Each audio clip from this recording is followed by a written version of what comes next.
Hello students. So today in continuation to chapter number 3 we are going to discuss components of CPU. So let's have a look of this video.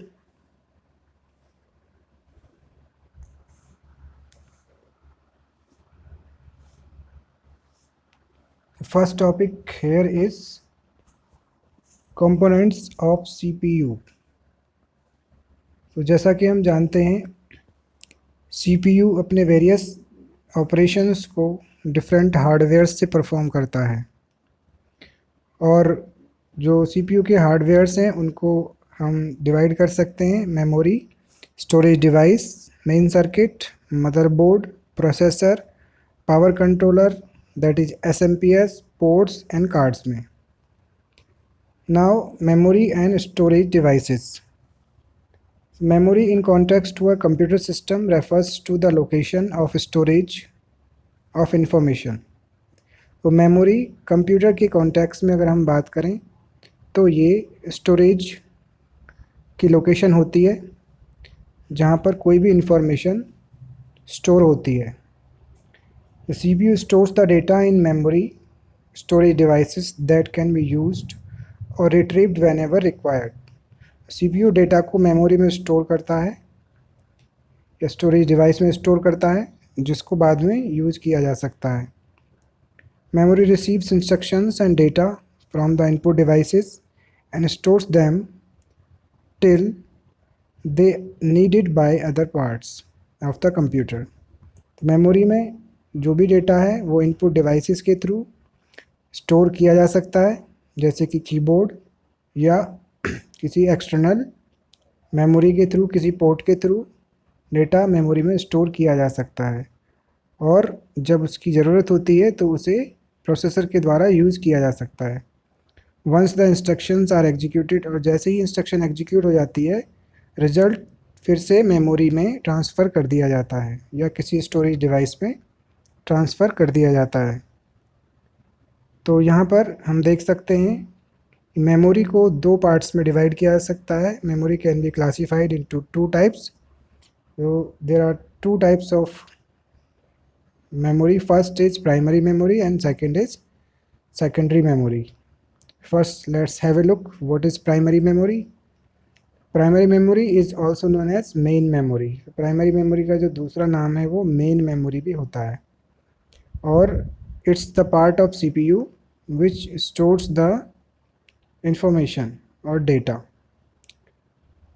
that are meant for current processing or for the internal management of the computer. It has a limited capacity for storage of data.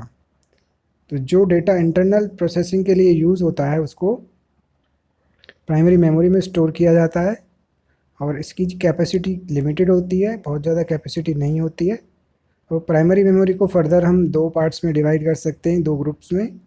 तो primary memory can be classified into two groups. पहला है यहाँ पर RAM, first one is RAM and second one is ROM. दूसरा है यहाँ पर ROM that is read only memory. तो रैम क्या होता है, व्हाट इज़ रैम?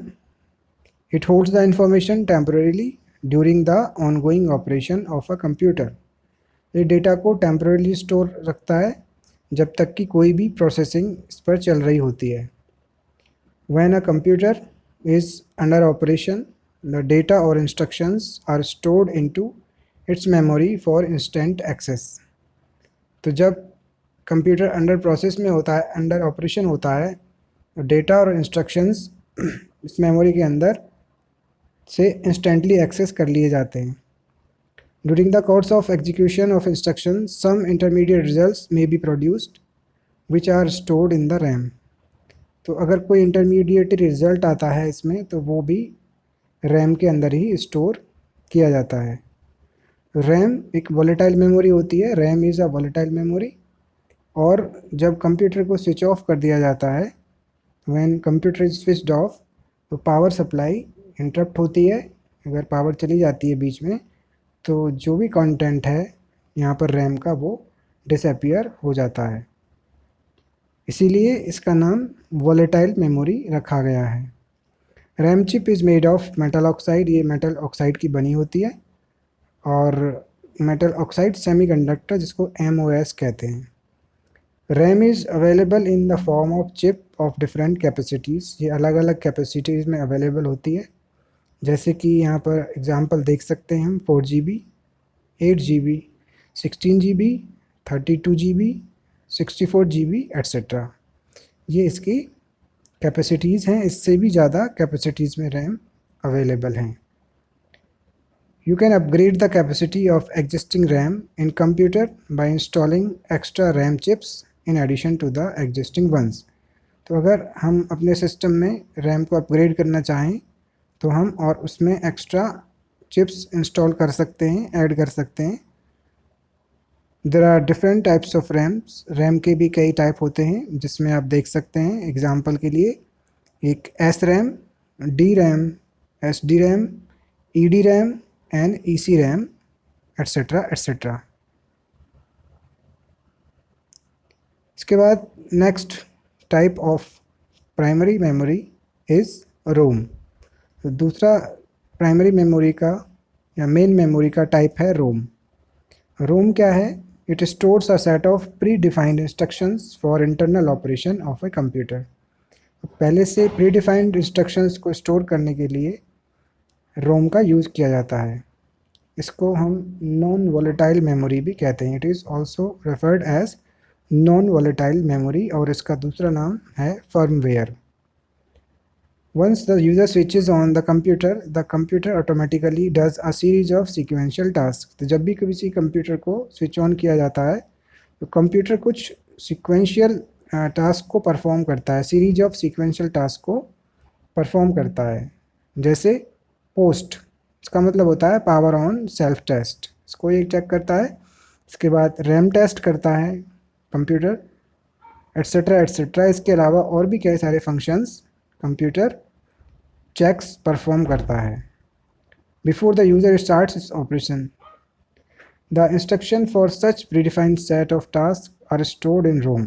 तो ऐसी इंस्ट्रक्शंस या प्रीडिफाइंड टास्क के लिए जो स्टोरेज है वो रोम के अंदर होता है। सच information on this memory can be read. यहाँ पर एक कैरेक्टरिस्टिक होती है रोम की कि यहाँ पर जो भी इंफॉर्मेशन होती है रोम में उसको केवल रीड किया जा सकता है। There are different types of ROMs. यहाँ पर रोम के कई सारे टाइप हैं, जैसा कि आप देख सकते हैं P ROM, EPROM, EE ROM and flash ROM. ये कुछ इसके टाइप्स हैं। इसके बाद आता है, यहाँ पर आप देख सकते हैं जो पिक्चर है ये रोम की एक पिक्चर है। यहाँ पर आप देख सकते हैं इसका हार्डवेयर इस तरह का होता है। इसमें कुछ पिन्स लगी हुई होती हैं और इसके थ्रू यहाँ पर कनेक्शन प्रोवाइड होता है। बायोस का मतलब होता है कि जो भी इंस्ट्रक्शंस रिक्वायर्ड हैं सिस्टम को ऑपरेट करने के लिए, स्टार्ट करने के लिए, वो सब रोम के अंदर स्टोर्ड होती हैं, जो कि सिस्टम के स्टार्टअप में काम आती हैं। और फाइनली इसको कंप्लीट हो जाने के बाद, बायोस कंप्लीट हो जाने के बाद ही जो कंट्रोल है वो ऑपरेटिंग सिस्टम को ट्रांसफ़र होता है। इसके बाद हम बात करते हैं यूनिट्स ऑफ स्टोरेज। स्टोरेज की कुछ यूनिट्स होती हैं, इसमें से आप देख सकते हैं सबसे छोटी यूनिट होती है यहाँ पर बिट, और इस फिगर में आप देख सकते हैं 8 बिट्स से मिलकर एक बाइट बनता है। उसके बाद 1024 बाइट्स के बाद किलोबाइट होता है। तो सबसे छोटी बिट, उसके बाद बाइट, फिर kilobyte, megabyte, gigabyte, terabyte, petabyte, exabyte, zettabyte, yottabyte, brontobyte and geopbyte कहते हैं इसको। तो यहाँ पर डिफरेंट स्टोरेज यूनिट्स हैं मेमोरी की, और आप देख सकते हैं किलोबाइट को KB शॉर्ट में कहते हैं, megabyte MB, gigabyte GB and terabyte TB and so on. आप देख सकते हैं यहाँ पर। तो यहाँ पर 1024 की मल्टीप्लाई में मेमोरी का साइज इंक्रीज़ होता है, एक यूनिट से दूसरी यूनिट में 1024 में इंक्रीमेंट होता है।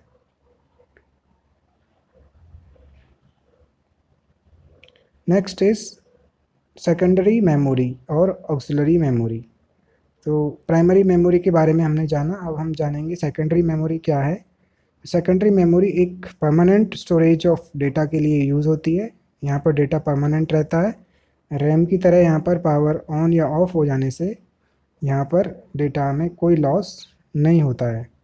During the operation of a computer the currently use data lies in temporary memory. तो जब करंटली कोई डेटा यूज़ होता है तो वो टेम्पररी मेमोरी के अंदर ही होता है, टेम्पररीली स्टोर रहता है, लेकिन डेटा फाइनली यहाँ से डेटा लॉस हो सकता है, इसलिए इसको परमानेंटली स्टोर करने की रिक्वायरमेंट होती है। तो इसलिए इसे रोम के अंदर इसको रोम या सेकेंडरी मेमोरी में स्टोर किया जाता है। It may lost if the computer is suddenly switched off. For this purpose, secondary memory is required as it provides necessary backup and storage of instructions or data that are permanent and can be retrieved back as and when required। तो तब भी data की requirement होती है तो इसको वहाँ से एक्सेस किया जा सकता है। इसके बाद आता है यहाँ पे कि रैम के सेकेंडरी मेमोरी के डिफरेंट स्टोरेज डिवाइसेस टाइप्स होती हैं, जिसमें हम देख सकते हैं कि एक मैग्नेटिक डिस्क है। जो मैग्नेटिक डिस्क है वो आप इमेज में देख सकते हैं। ये एक स्टोरेज डिवाइस है जो कई सारी डिस्क से मिलकर बनी हुई होती है। यहाँ पर एक मैग्नेटिक मटेरियल से डिस्क बनी हुई है और यहाँ पर डेटा को रीड राइट करने के लिए कुछ हेड्स अवेलेबल हैं। इसको प्ले करने के लिए हमारे पास अवेलेबल हार्डवेयर होना चाहिए जिससे हम इसको रीड राइट डेटा को इस पर रीड और राइट आसानी से कर सकें। यहाँ पर जो सरफेस होता है हर एक डिस्क का वो एक सर्कुलर ट्रैक से, इनविजिबल सर्कुलर ट्रैक से मिलकर बना हुआ होता है और डेटा को यहाँ पर हम स्टोर कर सकते हैं मैग्नेटिक स्पॉट्स और डिस्क की फॉर्म में। इसके बाद आता है hard disk. Hard disk it is the most widely used internal storage magnetic disk. तो यह भी एक सबसे ज़्यादा यूज़ होने वाली इंटरनल स्टोरेज मैग्नेटिक डिस्क होती है। ये एक स्पिंडल से मिलके बनी होती है। यहाँ पर कुछ मेटेलिक प्लेट्स होती हैं प्लेट्स कोटेड होती हैं और ये डिफरेंट लेयर्स में होती हैं और हर एक प्लेट पर की हार्ड डिस्क को एक प्लेटर कहा जाता है और इस प्लेटर में दो रीड और राइट हेड लगे हुए होते हैं और one on each side over the layers. Hard disk have been available in various storage capacities. Hard disk अलग अलग वेरियस स्टोरेज कैपेसिटीज़ में अवेलेबल होती हैं। जैसे आप देख सकते हैं 20 MB पहले हुआ करती थी, उसके बाद 160 GB 320 GB 500 GB 1 TB 5 TB 6 TB 12 TB 16 TB और इसके भी आगे और भी स्टोरेज अवेलेबल होती है हार्ड डिस्क में। इसके बाद हम देख सकते हैं CD की फुल फॉर्म होती है कॉम्पैक्ट डिस्क और ये कॉमनली यूज़ होने वाली एक ऑप्टिकल डिस्क है। ये लाइट वेट प्लास्टिक की बनी हुई मटेरियल की बनी हुई होती है और इस पर एक केमिकल की कोटिंग होती है एक साइड पर जहाँ पर डेटा स्टोर किया जाता है। ये CD या DVD ड्राइव के अंदर इसको इंसर्ट किया जाता है और उसके बाद डेटा को रीड या राइट वहाँ से किया जा सकता है। CD-ROM compact disc read only memory.